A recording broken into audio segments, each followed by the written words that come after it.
every single morning. A teen in a Porsche arrested for killing a man crossing the street. A heartbroken friend opening up for the first time about why he'll be so missed. Plus, a deadly RV fire erupts in the East County. Right now, crews are making sure those flames don't spark back up. The fire is especially troublesome because of our red flag warning. Pinpoint meteorologist Angelica Campos tracking how much longer the dangerous conditions will last. This isn't the type of thing that's supposed to happen to him. You know, he was on the right track, and they laid me up. We are learning new details about a man killed when he was hit by a Porsche in Imperial Beach. The driver of that car, a teenager who ran from the scene. 10 News reporter Laura Acevedo spoke to the victim's friend who had a message for the young driver. When word started to spread about the accident on Palm Avenue, graduates from here at Mar Vista High School started finding out that it was one of their former classmates who was killed. He was very goofy. He's a great kid. Claudia Alvarez received the heartbreaking news over the weekend. It was just, I don't know, I guess I took it as, oh no, this has got to be a joke. Her high school friend Marquise Pulhos killed in a hit-and-run accident on Palm Avenue. Alvarez shared these pictures of Marquise from his Facebook page. I was very upset. I was very angered. It made me wonder, where are this kid's parents? Pujols was killed while crossing the street just before midnight on Friday. Police say he was hit by a Porsche driven by a 16-year-old. How are you just going to leave him like that? Like, how dare you not even bother to see if he's okay? Alvarez says the news of her former classmate's death quickly spread on social media, friends remembering him as the class clown. He liked to make jokes about anything and everything that'll make anybody smile. The 16-year-old driving the Porsche ran from the accident. Police eventually found him and arrested him. I just hope that he gets a wake-up call, that what he did was just take a good man's life. And hopefully he gets himself on the right track. SDPD is still investigating to find out who was at fault. Officers don't think the teen was under the influence. In Imperial Beach, Laura Acevedo, 10 News. Police say Pujols was not crossing in a designated crosswalk at the time of the accident. The 16-year-old could face felony hit-and-run charges. Investigators think speed could be a factor. Right now, crews are making sure a deadly RV fire in the East County doesn't flare back up and spread to any nearby brush. Those flames engulfed a motorhome just south of the 8 in Descanso, killing one person inside. 10 News anchor Vanessa Van Hefty is joining us now from the scene with the latest details from there. Vanessa? Firefighters and investigators are still on the scene just over the hill here. The man who lived here is deceased. Firefighters found him unresponsive when they arrived. That fire was contained to an RV in the back of the residence here. We arrived about 30 seconds after the first fire truck, and this is what we saw, a huge ball of fire and black smoke. This is on Trappers Hollow in Descanso in the mountains, a very rural area. We don't have any details about the man's death. We don't know if foul play is suspected. The Sheriff's Department here investigating right now. The adult male was unresponsive and unconscious.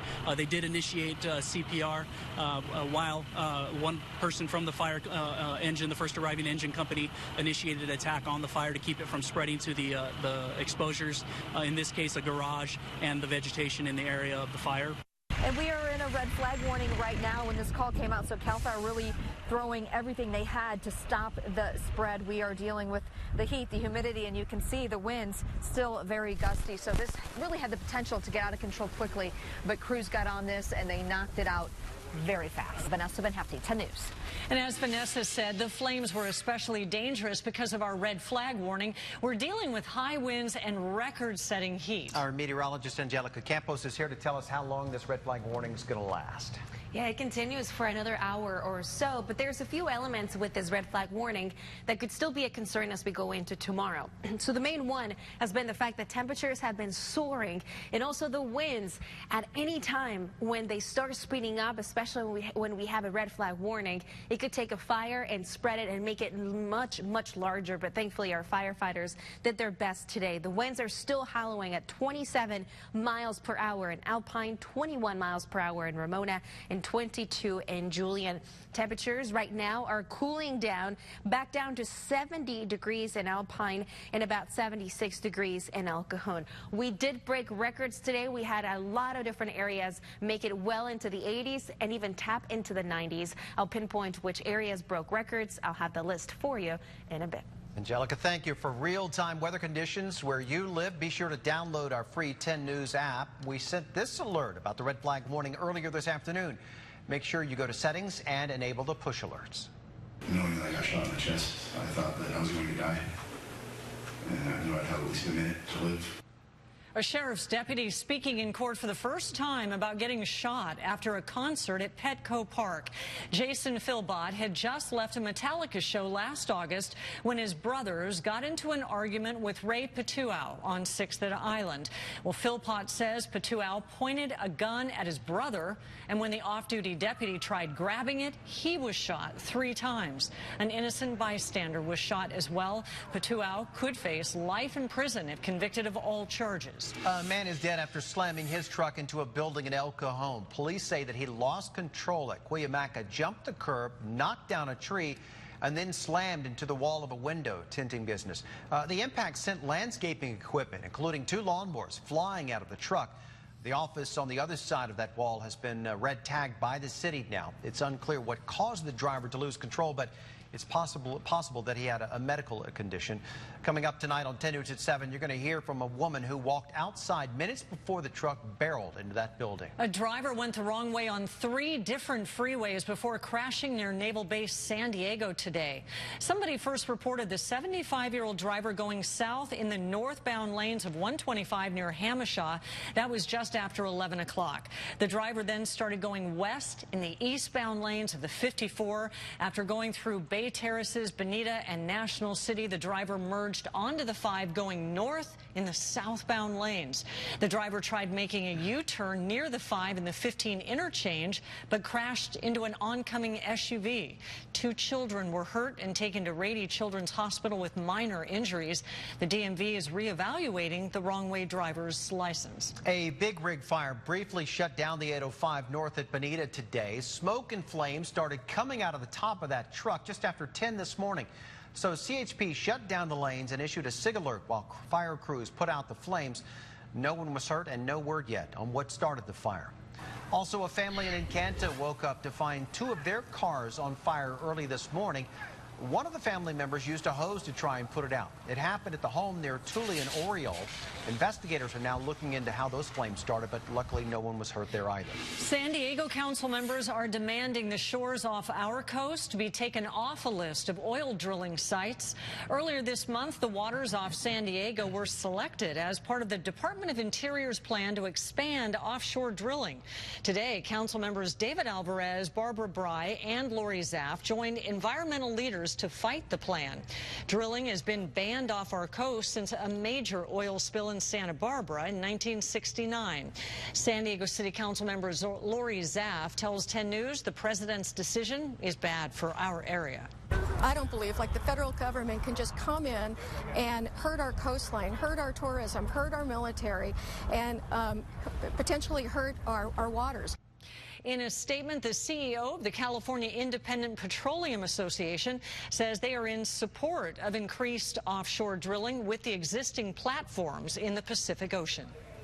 All right, Kimberly, Brian Schlonsky now inside the 10 News Live Center. And this just in, it's a pretty exciting documentary to show you here. Take a look at this. It's about Padres Hall of Famer Tony Gwynn. It will premiere tomorrow on the MLB network. It is fittingly titled, you see it there, Mr. Padre. This documentary series looks into his life. This video you're seeing now, we'll speed it up a little, but this is a sneak peek into the documentary. It'll feature interviews with family, former teammates. It highlights his life on and off the field. Lots of wonderful old footage that Padres fans will, of course, remember fondly, and you see some of it right here. Again, this airs tomorrow on the MLB network. Love to see that. All right, thank you, Brian. MTS is shaking up its schedule by adding more buses to the busiest routes.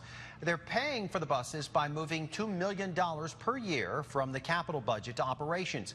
The change will drop wait times from 15 to 10 minutes during peak times on about 60 different routes. And more frequent stops mean less stress for San Diegans who really rely on the bus to get around town. I won't have to look at my phone to see whether or not there's going to be another bus arriving. There are some routes that will see less service, but MTS says they were careful to make sure that only happened where service to a nearby route is increasing. And you could start to see more deco bikes on San Diego streets. The city program is getting new sponsorship from Discover. They'll be adding 200 new bikes and 20 new stations over the next few weeks. They'll also create an app and give Discover cardholders a discount. Some of San Diego's biggest philanthropists are pitching in to help stop homelessness. Ernest and Evelyn Rady announced a $50 million donation to the Salvation Army. That money will go towards building new facilities with programs for men, women, and families. The donation is one of the largest charitable gifts ever given to support combating homelessness. Astounding donation. And a final farewell for a Marine killed at Camp Pendleton. How family and friends are saying goodbye to the young service member stabbed to death on base. And we are learning new information about the motorcyclist killed when his bike slammed into a school bus filled with special needs students. And the heat was on today with a lot of records. I have the list, plus I'll pinpoint how long it's going to be around. That's all coming up in just 2 minutes. Coming up, the sudden exit at the